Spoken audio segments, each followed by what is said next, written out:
Good evening, everyone. Welcome to the Snails GT3 League here at Sebring for round one. In the booth with me, as always, is Bruce McLeod. Well, to be fair, I'm not always in the booth. I only frequent it virtually a couple of times a week. I don't actually live there. Well, it's a virtual booth, so maybe you do. Yeah, this is true. It's a comfy place. We enjoy it. So, John, the Snails GT3 League. So this is a league I personally haven't raced in for, I'd say, almost a year.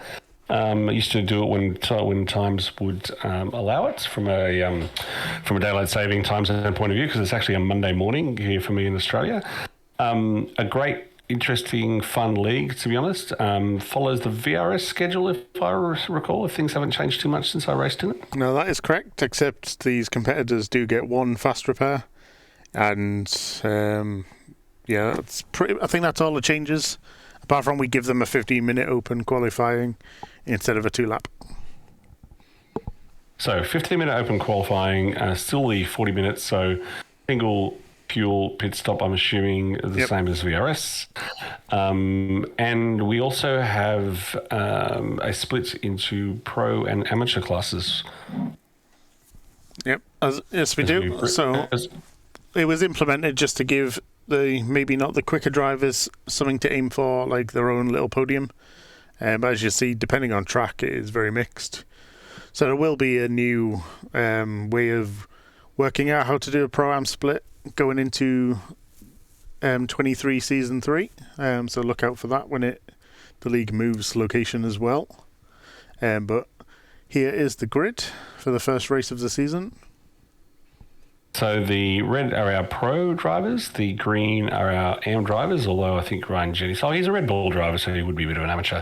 So on pole, we have Tobias Sek with a very sizable margin. I'm thinking comparing to F3 margins, where the whole top field is covered by literally a couple of tenths. So we have almost an 8-tenth gap back to Martin de Jong in P2, Ian Carter in P3, and in pole for the AM class, but in P4 overall, we have Jonathan Evans, followed by Ryan Jennings, and then Chad Dick, Lawrence I'm going to get this wrong. Is Lecero or Lecero? I think it's Lecero. I say Lecero anyway. Lecero.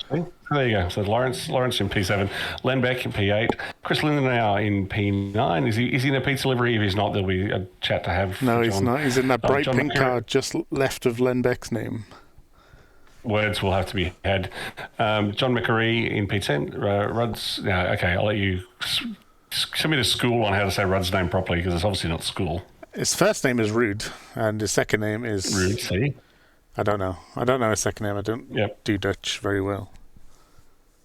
Okay, we'll just call him Rude. Dave McCree in P12 as we roll over the page.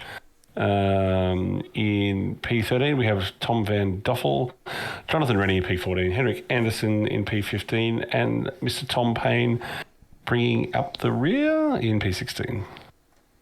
Yep, so we'll jump straight into the race now. Small rolling start. We are starting from just before Sunset Bend with Tobias on pole. They are required to wait for the green light currently, so only the cars can go once the green light shows. But this rule may be changed depending on how people feel about it. Changing rules? We don't change rules every week based on driver feedback. No, of course we do.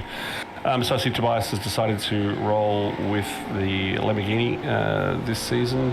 As always, with the GT3 class, we get a lot of variety in the cars that people normally run. Tobias was a big fan of the BMW in seasons gone past as we come around the line for our green flag start. And Tobias then moves over to the outside. Is Martin going to have a look on the inside? No, he's not. Thinks better of it. As they all go 75 wide, around turn one. Pretty standard for Sebring, I think, on that entry. As we come down head down to turn two, it looks all fairly clean.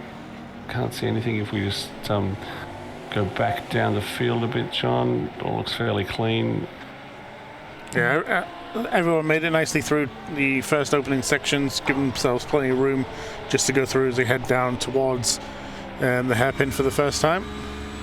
Let's see if there's any moves going to be made up and down the field. Gets very tight going into hairpin bend, but everyone giving each other just enough room to get through. A little bit wide coming out of there by David McAree. but everyone else has survived still for now.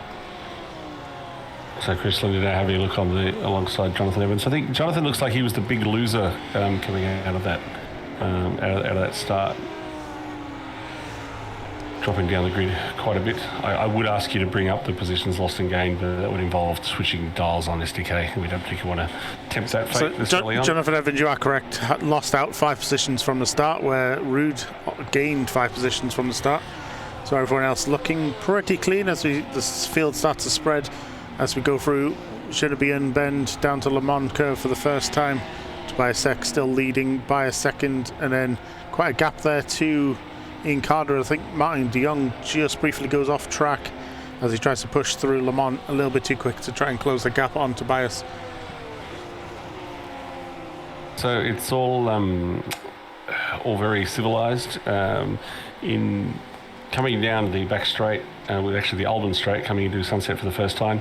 Sunset's always a little bit tricky when it comes to lines and angles going in, particularly if you haven't done a ton of laps around Sunset. I know that I always get a bit tricky. It's very easy to go in a bit too hot and bring it out wide as opposed to in earlier. I see our Swedish Mal model is spinning laps in the GT3 series still as well, at the back of the field this time, just behind Tom Payne. Henrik Anderson, we should give us a little special mention too, as looks like someone gets out of shape there. Henrik Anderson is repping the jackknife paint still, representing the league and the broadcasting, so it's good for him to be a little bit of a rolling billboard. Such a nice paint. It looks very familiar to one that I run with a slightly different colour. I wonder why that is. So plenty of movement getting there, but Lendbeck gets overtaken by, he just gets overtaken by Rude. Rude actually defends quite well and stays ahead. But we do have a few battles as Lawrence Lachero is, he's on the back of Lendbeck trying to find a way through. Is there going to be a place as it looks like Jonathan Evans just goes a little bit deep, almost catches the back of that McLaren. But also Chris Lind now, his eyes are right inside that the front of that BMW in the Homer Simpson Japanese car. It's the Mr. Sparkle is the word you're looking for. It's the Mr. Sparkle. It's Mr. Sparkle episode. But what I want to know is, how did Chris's wheels end up on Jonathan Evans' car? Like, did they swap in the pit lane or something? Those big wheels on the Falcon BMW definitely belong on the Porsche, as they all look like they're going very wide, but they're not. That is the normal line around Le Mans curve coming into Alban Straight as they come down for the second time. We're already at 10% race distance with only 2 laps under the belt, so I think this race is going to go through fairly quickly. Meanwhile, out in front, Tobias Sek has just pulled out of DRS range from Martin de Jong in P2. No, he's back in. No, it's hovering around that 1 second mark at the front. So we'll keep an eye on that gap as we develop. In fact, Martin goes purple this time around, so he pulled a massive 0.03 of a second out of Tobias on that lap. Ryan Jennis going purple for the M series. So we just break them out. We can see we have Ryan, then Lawrence, then Jonathan in the AMs with Tobias, Martin and Ian Carter for the pros as we pull the timing back together. Press the wrong buttons as I learn how to do multi-class once again. But there you go. Current splitters, Ryan Jeans is leading the AM class, by leading Lachero and Evans. But obviously it's a mixed ability, and depending on the track, different people feel different things. So they will merge on some tracks and be really split apart on different tracks as well.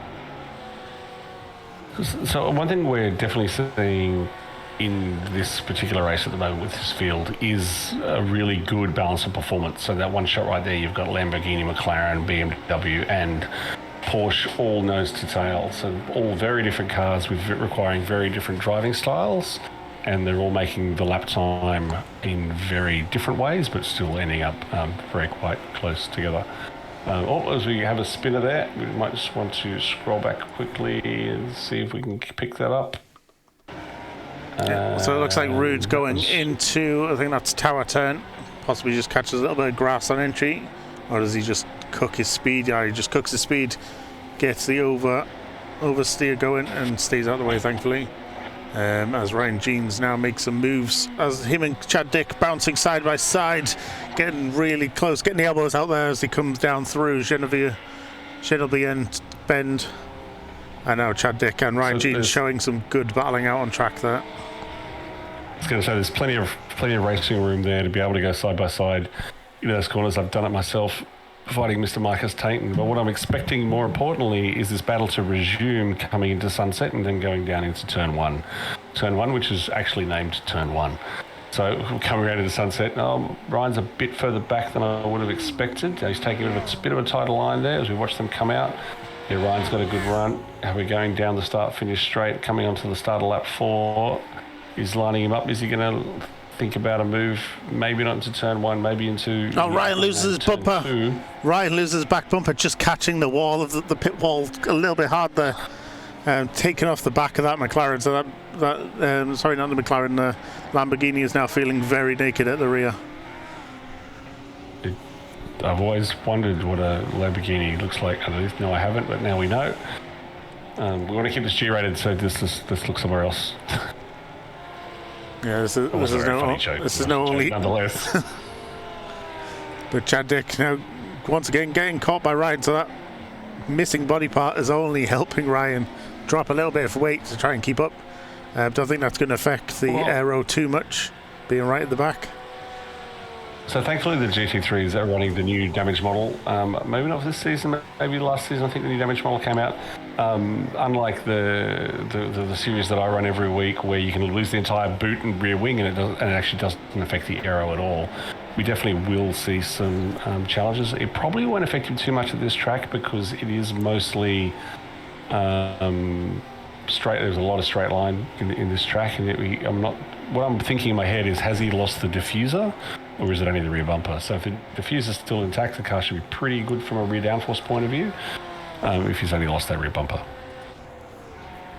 Yeah, so once again, Lembeck and Lawrence Shero going battling side by side, but it looks like Lawrence is... Oh, sorry, that's Jonathan Evans and Lembeck going side by side, but Jonathan Evans gets a terrible exit through Le Mans, and now Sunset is going to be in the hands of Lembeck. Can they make it nice and wide just as Lembeck pokes a nose in front?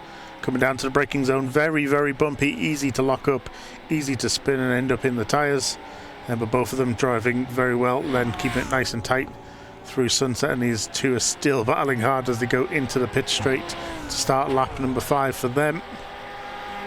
So plenty of racing room given as they go side by side around Sunset. It's going to be pretty hard to do the same thing around Turn 1 as we see. So Len yields in behind Jonathan as this battle pack resumes. Something's obviously happened to Chris Linder now that we missed, because he was right behind Jonathan. He's now dropped to right down to the back of the pack behind Henrik Anderson and Tom Payne.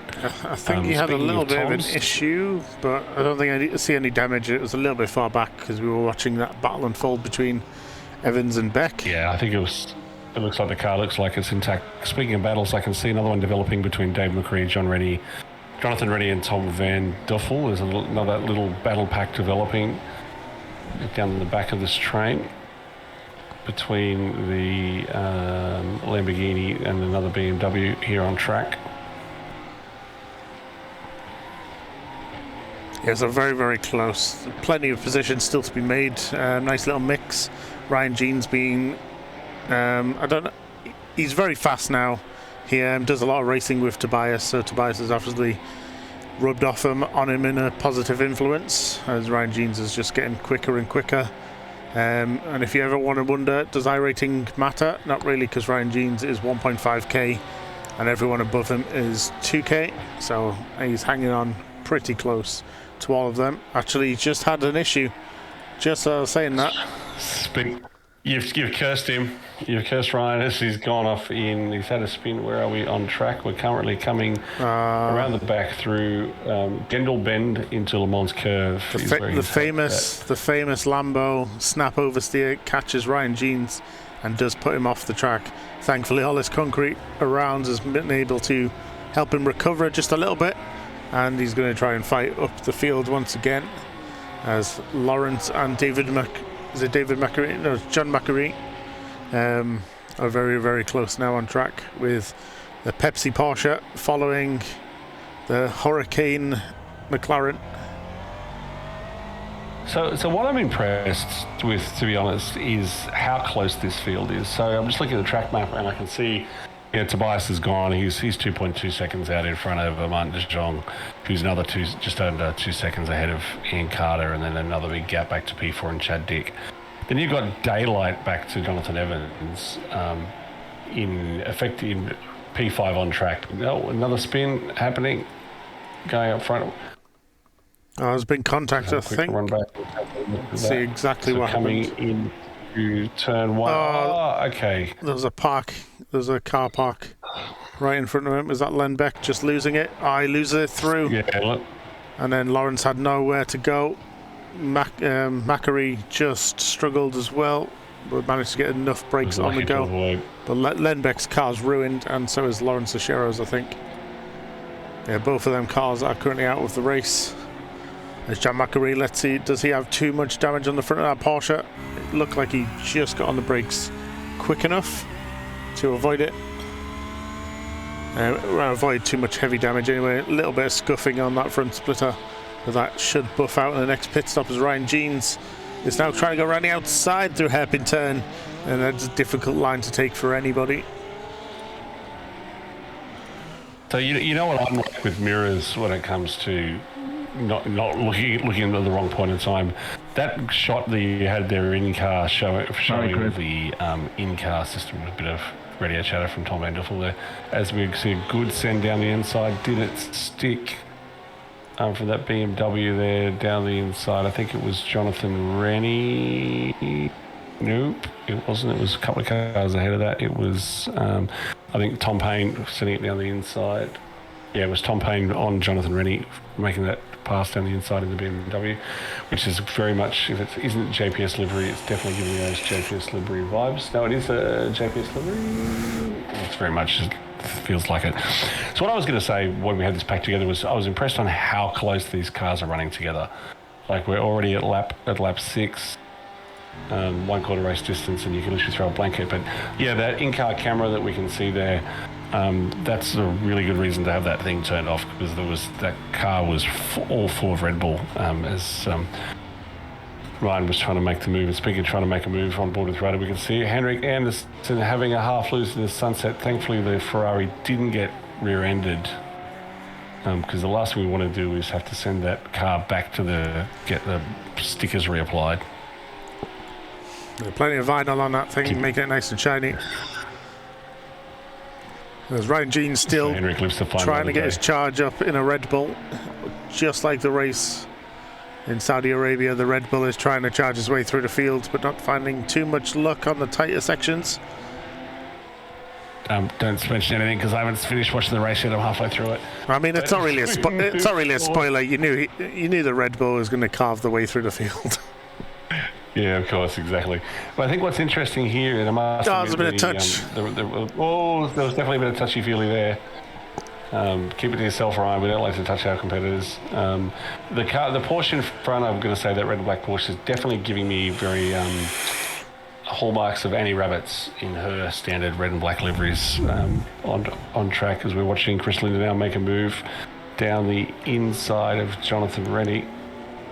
Is Jonathan going to come back and have another go? So this is for P6 and 7 in the Pro class, right behind Ps 2, 3 and 4 for the M class. So those AMs are, the leading amateurs are right there together in that mid-pack.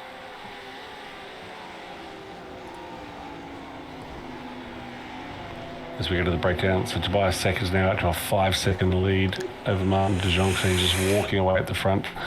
Ian Carter has closed up that gap to Martin in P2, and then there's daylight to Chad and David.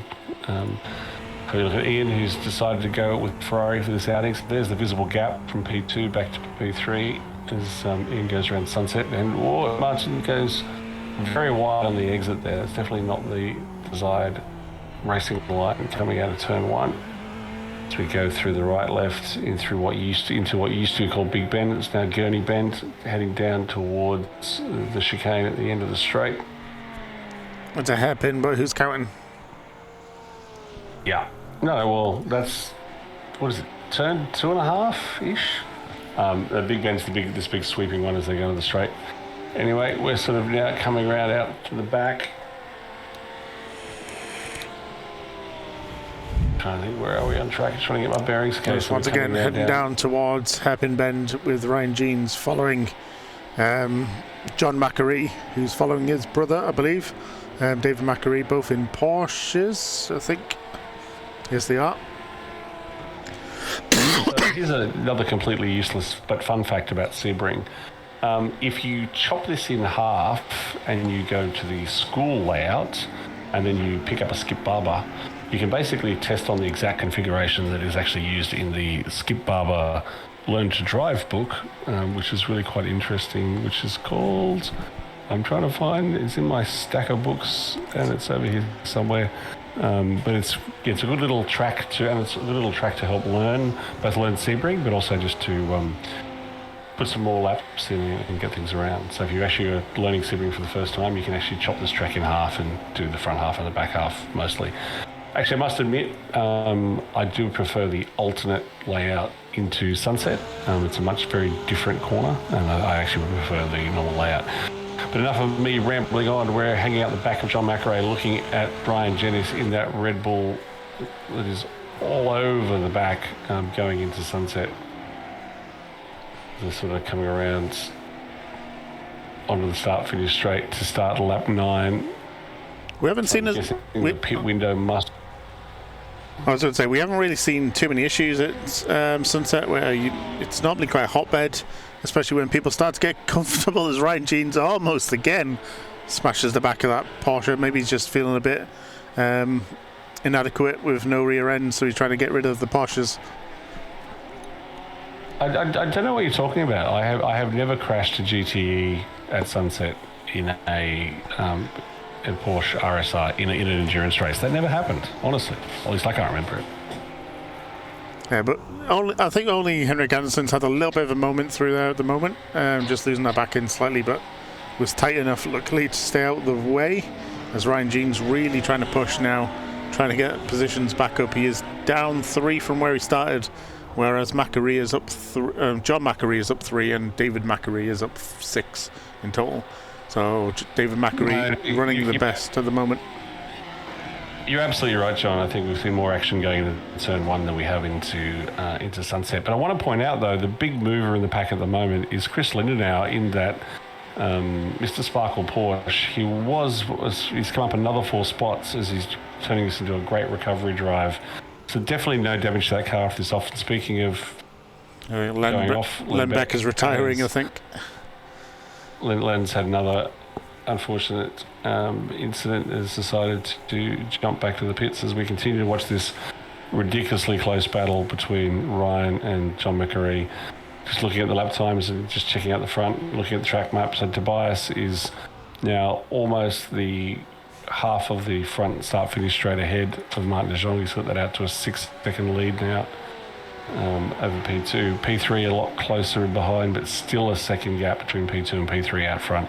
So this is definitely the battle on track to watch, as we see Ryan trying a very different exit this time. As the Porsche goes in the pits, so the pit stops have started, and John is the first to blink, running in the pit lane with Jonathan Rennie as well. So John and Jonathan, too many Johns and Jonathans. Yep. Why is there only one Tobias? More Tobiases normally in these leagues?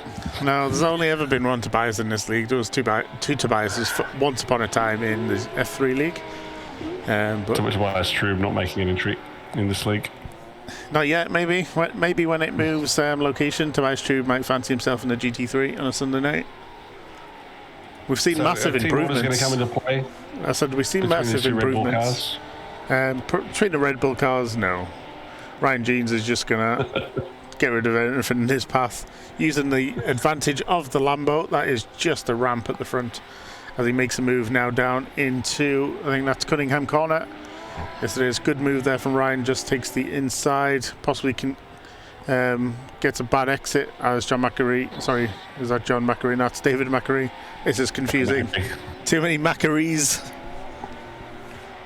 But no, it doesn't quite get the exit. Can't quite continue the momentum from the exit to stay behind Ryan Jeans for now, who's really, really strong at Sebring. Probably been putting a lot of laps in for the Sebring 12 as well. That's coming up in a few weeks. Yeah, that'll definitely be playing into the pace of the drivers here as to who has been doing lap after lap after lap to get ready for the enduro that's coming on. So the gap's starting to spread out a little bit now. Tobias is out to a massive 6.2 second lead. Ian Carter and Martin de Jong, though, are having a whole different story. They're all over the back of each other at the moment, with Ian having closed that gap down to under half a second. I think Jonathan Evans just had a little bit of a moment in Sunset, and that's why he has now been overtaken by Chad. Is that Chad Dicker ahead of him? Or is that... No, it's not Chad Dicker ahead of him. It's not. So it's a back mark with Lawrence Teixeira, my apologies. Of course it is. Should definitely use a track map rather than the timing tower sometimes to see who's where on track. To be fair, you're probably expecting someone to be out there waving flags, and there's no marshals on track, so come on, little few game iRacing. I mean, if marshals are on track, there's a different issue going on hand. It's Tom Van Duffel. What's happened to him? He's had a little bit of a spin down at probably turn 4-ish. There's no official name. He just gets a little bit too hot. Gets the oversteer. That rear end of the Beamer does like to step out if you're going a little bit too fast. But nice safe rejoin from him as we jump back up to the race for P2. As Ian Carter in the Ferrari chasing down the BMW of Martin de Jong. So our pit stops are underway at the moment. Have you got a pit indicator that we can bring up? I mean, I do, John, where it is, but we're not going to. That's all right. I'm just having a look through these gaps. So things have settled. Okay, so this is all I wanted to see. So we've got both Macarays, Rennie and Tom, have stopped all being in the pits. So the bulk of the field's still deciding not to come in yet. So they will probably tend to race it long, I think, is the general way most people run the VRS style series, is race it till it's empty and then put a minimum splash in, which sort of is the way to minimize the overall car weight. Keeping the one set of tires. I assume people are still keeping the one set of tires in with the tire updates. Yeah, it's only 40 minutes. You generally need to change every hour in the GT3 now. Every pit stop, which is about 50 to 56 minutes, I think, per tank. Yep. So the point that I was making is that there is not a massive undercut advantage with a new tyre in this class. So let's usually watch. Chris Linden jumped in the pits. He did. Mr. Sparkle decided to blink, even though you would wonder how with those eyes that he has painted on the side of that car. As we're watching Rude come around turn 1 in the Rogue Racing BMW. Yeah, so Rude has not stopped yet. The 3 behind him are all in the pits now, and the 7 in front of him are also not pit. Len Beck has retired after a second issue on track, so that's unfortunate for Len. He was doing quite strong at the beginning until he had that slide through turn 1, which now was further impacted by Lawrence being too advanced in the corner to be able to do much about it other than hit him to the Shadow Realm. It was a good battling out here. These standings, it is. I'm just watching these standings jump around as everyone sort of goes to the pit cycle, but definitely a bit of a gap at the moment. With this pack will come back together as we watch the pit cycles complete. Everyone comes back together. But once again, just looking at the gap, it's now a 7.2 second gap from Tobias back to Martin de Jong and Ian Carter in P2 and P3. Yeah, so Ian Carter, it's going to be quite interesting when these two come in, because it's easy to lose a few tenths up to a second on the pit entry if you don't get it quite right. It looks like both of them are going to head in by the lines they're taking. And there we go, I am correct with that. So depending how confident you are braking on that for the yellow cones, can cost you or give you plenty of time. Obviously, if you get a penalty for exceeding the speed limit, that's a massive loss of time, because you then have to go and do a little drive through, which is not ideal. Tobias Sek also in the pits, but already stopped in his box before these two even get near him. And I think everyone is now pitting that is the fuel basically dry in the GT3s. 40% tanks in this series, as with the VRS. So every car has a 40% tank that they can only use, which does force them to have a pit. I don't think you can even, maybe on some tracks, I know some of the top drivers used to be able to fuel save enough to avoid a pit stop, as it's not technically mandatory.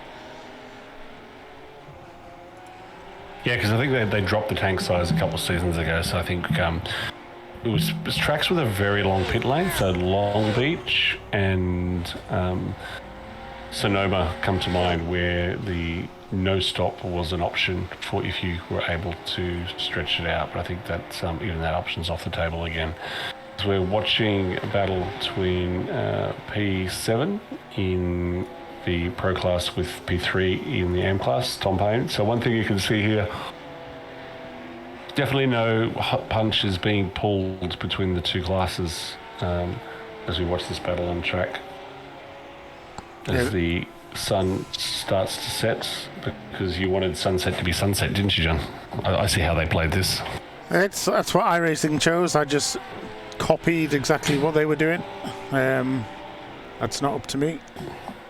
As David, that's obviously why they did it, because they want to have the sunset at sunset. I think it helps keep I think it keeps the temperature down a smidge as well, since Sebring is obviously in Florida at an old airport. So very, very hot most of the year round. So this keeps the temperatures nice and cool for some good clean racing at Sebring. It's Chris Linder now as well. He is fighting with the back of Jonathan Rene as they come through Gennevieve Bend into Le Mans. So the thing I want to know, John, is how did this track actually start? Was it just literally airport, someone went, oh, no one's looking, I'll just get my car out and go for a rip? And then two guys did it, and then next thing you know, there's an endurance race? Well, so it started in the 1950s, which is what, about 5 years after World War II, and a lot of British racetracks did start off as old RAF bases that were used during the war. So there was a lot of infrastructure from military that was just no longer really needed. So that's what I'm thinking. I haven't read up on the history of Sebring, but I suspect coming into circulation in 1950 is probably pretty similar to a lot of British tracks. Are Bags not trying to land a plane at Brands Hatch in Turn 1 particularly? Not anymore. Definitely not a Brands Hatch. But yeah, so it's interesting. So this is very much just a different connection of runways and old tarmacs in Sebring. And also this is a recent rescan as well. So this is a very up-to-date version of Sebring. I think it's only probably 20 weeks old from when it shipped on the iRacing service at the start of this year. But anyway, enough of the history and rambling on about Sebring itself as we watch these two Porsches trying to have a bit of a party all over this Lamborghini. So Chris Linder now worked his way back up the field into overall P8, I think, or P9, but P6 in class. Yeah, overall P8, P6 in class. Is all over the back of that Porsche, who is currently the P2 and yet to pit. No, P2 in the AM class is what I'm looking for. So Chris is back to where he qualified. So after that spin, he's recovered back to midfield. So a great run from Chris. It's a real shame he had that bit of a spin. As we go to a gopher cam, because there's always gopher cams. And it's probably appropriate to call it a gopher cam in Florida, would it not be? Or crocodile cam. They're always lurking somewhere on the or is it alligators? Sorry, in Florida, always lurking on the golf courses, trying to bite golfers' hands off. But interestingly, though, as we come around, the Lambo does not currently have lights on like the rest of them. The Lambo is just deciding it's better than everyone, or has some magical infrared devices in that car that allows them to not need as many lights. Oh, I think they're starting to come on. One thing I did notice in twilight races at Sebring, in particular in the points, is there's very much a definite switch from evening mode to night mode, where all of a sudden you would see the reflective tape on all the cones come and the track edges come to life. So I actually found when I raced here myself in this sort of conditions on the last Enduro that you ran, John, is that this part of the track was fine, and then as it got a little bit darker, it got harder to see. Then as soon as it hit that point of going into, if you like, night mode, all of a sudden the track edges came to life and you can see them all again. With the headlights of your car. So it's sort of quite interesting. As we can definitely see that Chris is all over the back of John here, biding his time. So we're now down to, we're 30 minutes into this 40-minute race, so we're at 3/4 lap distance. 15 laps, so we're probably expecting around 20 laps to be the total race difference, just based on time. 20 or 21, I'm guessing. And I suppose we should just briefly jump up to P1 and see where Tobias is and have a look at this gap in this beautifully liveried car. Tobias takes a lot of time to paint his cars. I'm guessing this one will have the second line on the side as we get it on this shot we can. So a lot of work goes into hand draw that line on each of his liveries. So Tobias does an amazing job with his gold, black and white cars. But he's just, I'm going to say it, he's absolutely just destroying this field. Out to a 8-second lead now over Ian Carter, who has taken that P2 from Martin de Jong, who's a further 1.2 seconds back from Ian, and then another almost 7 seconds back to Chad. They're not mucking around though at the AM class though. I see John McAray's just gone fastest, putting a purple sector. We said Ryan has just then taken from him as well. So they're definitely not slowing down in the AM class. They're all just definitely trying to work their way back up towards the front. Ryan going slightly off track there, just in behind Tom Payne in P4. And apparently Rude has done a magical time of 0.001 seconds. So Ryan Jeans and Lambo are definitely getting some good times in that. I think that is... there's been contact. There's been a bit of contact. This isn't one.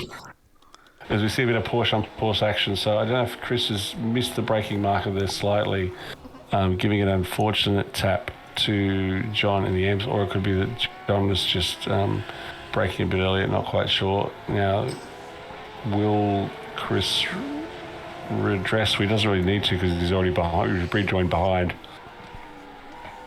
Yeah, I'm sure there'd been a quick sorry in the cockpit as John's brother is now trying to get past David McAree, trying to get down the inside of the Mr. Sparkles Porsche, but currently no luck going on there. But now it's really backed the pack up a little bit with Tom Payne, with Ryan Jeans behind him.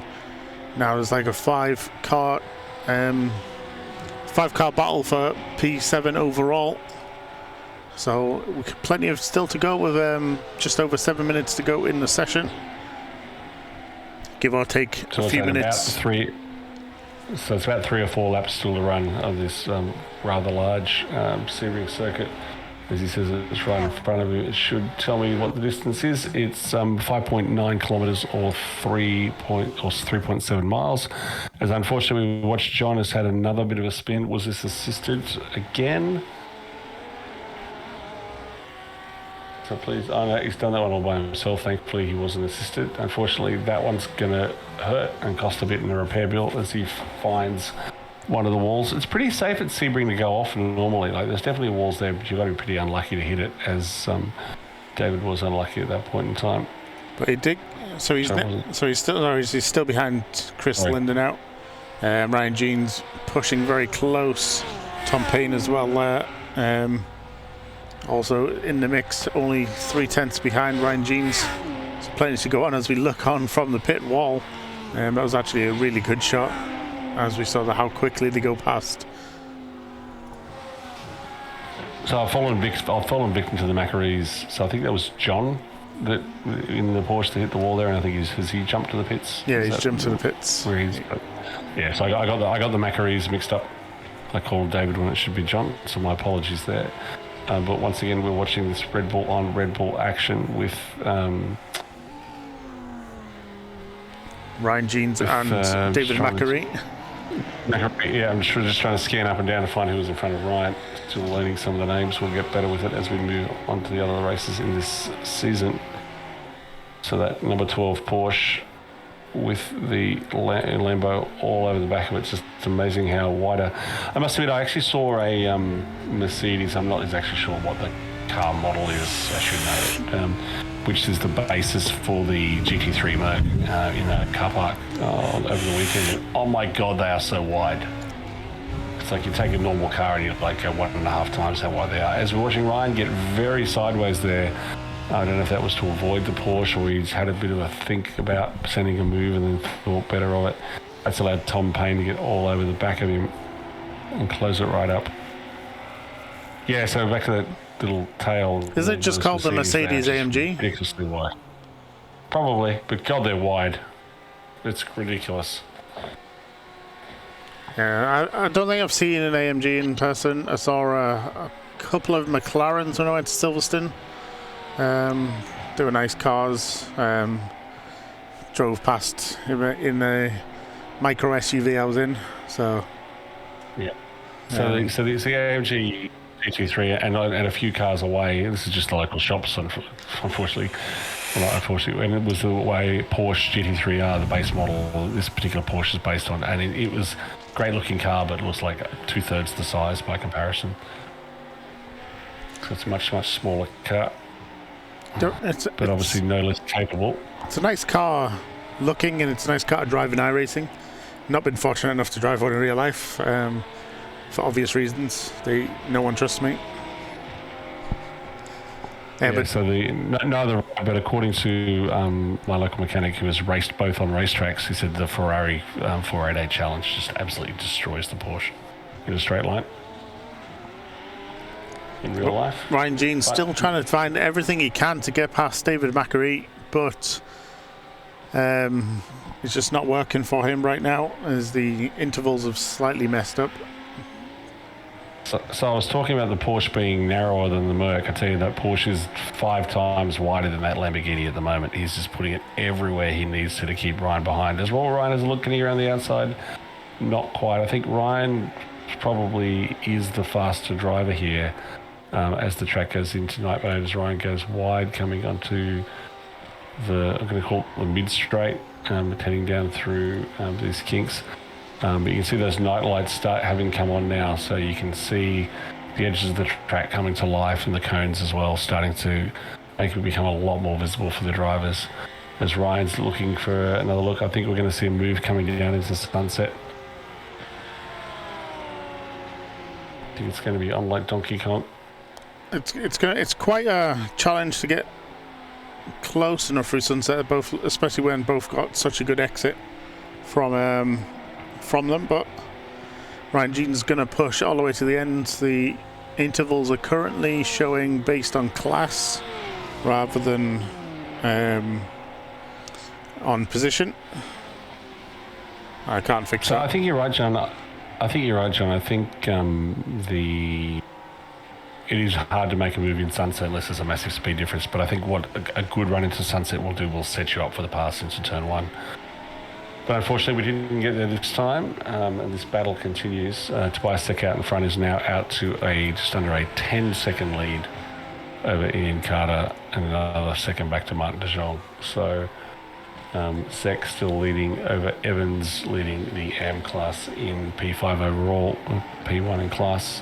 We're coming up to 38 minutes, so lap 19 of what I expect to be around 20, maybe 21, depending on where our leader is on track at the time when that time ticks over. So I see Tobias is on the back straight now, about to come around through sunset on the start finish line. So we'll definitely get at least one more, maybe 2, depending on the timing of when he crosses that start finish line.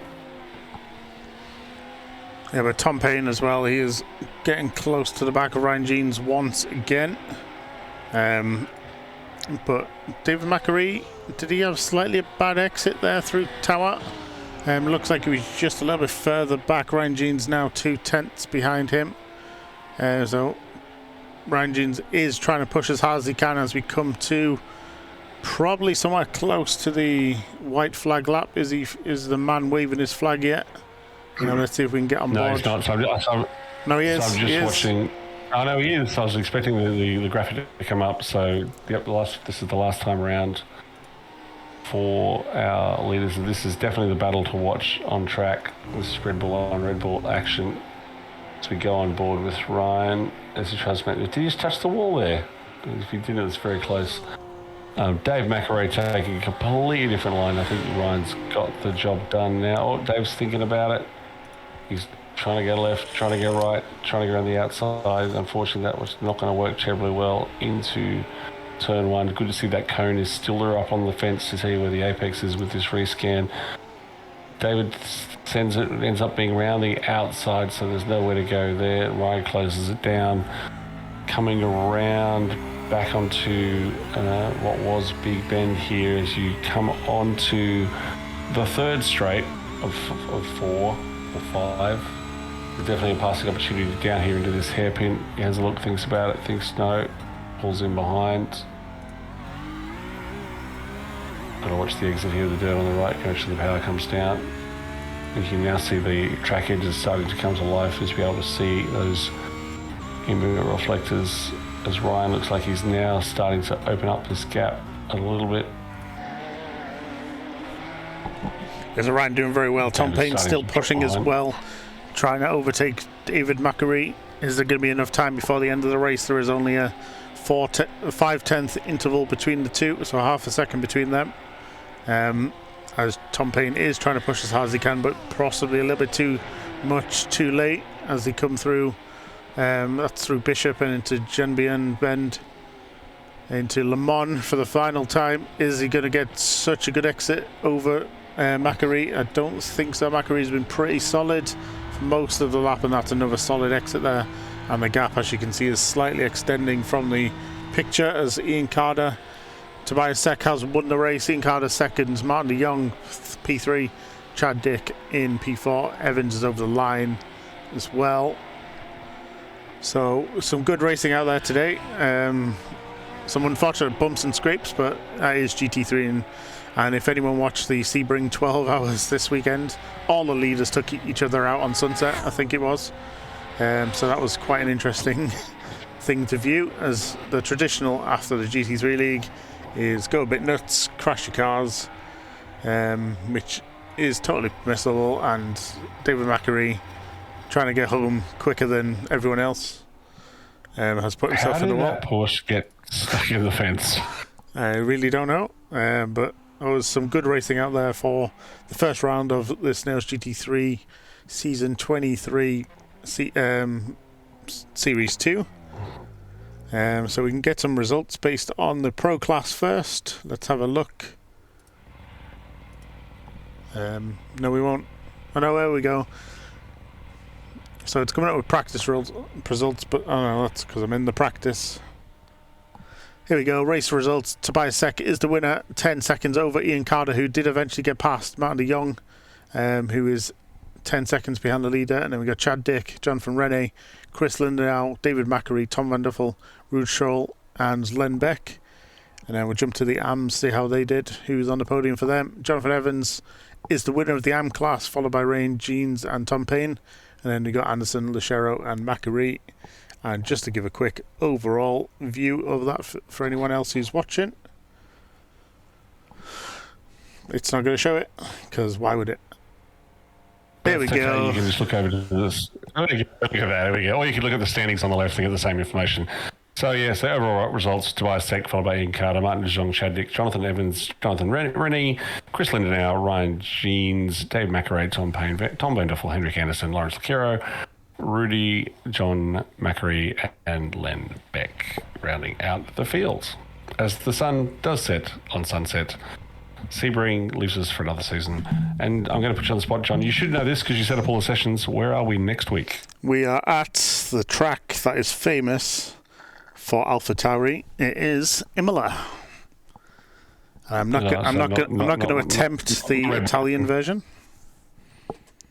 Not Red Bull Ring. It's not Red Bull Ring. It is Imola, if my memory serves me correctly, which has a habit of not, to be fair. So I can just double check on the league sessions. You mean Autodromo Internazionale? Autodromo Internazionale Enzo Adino Ferrari. Yes. So that's where we are next week. My Spanish is okay. My Italian is shite. So this is mine and Bruce's first attempt to trying to do a broadcast after the fact. So a few little kinks to work through, but overall action was good. We saw most of the incidents, and Tobias just completely blew the field away. Yep. So unfortunately, you don't get much airtime if you're just out front walking away. Well, I don't think there will be one next week because I am away at a cabin in the woods. So I won't be around. I won't be around to do that next week, but we will be back for Red Bull Ring in 2 weeks. No, John, I will see you then. Actually, I'll see you before then. I'll see you next weekend for the round of the F3 League. Yep, I will not be missing any of the F3 broadcasts. Do not worry. The holidays are around the F3 rather than skipping one. All right, so it's good night from me, John, and it's good night from you, John, I assume? It is indeed. I'm going to say goodbye. Thank you, everyone, for watching, and let's have more GT3 racing in the future.